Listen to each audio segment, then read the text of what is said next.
Electrify your imagination with our DIY kit. Easy to build, kid-friendly, unlimited fun and handmade in India.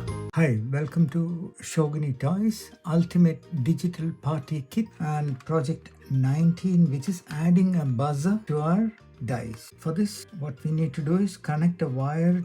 I'm just making a correction in the manual. Connect a wire to project 17 or project 18.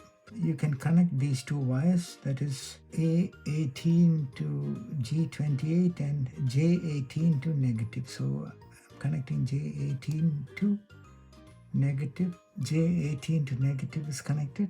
Then A18 to G28. G28. Okay, so that's connected. Let's switch it on. When you switch on, a small beep comes. Now when we press the button,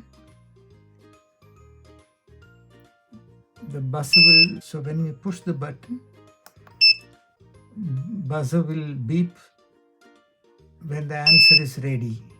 Okay? Even when we clap, same thing happens. Buzzer will indicate that the result is ready. Perfect. Let's move on.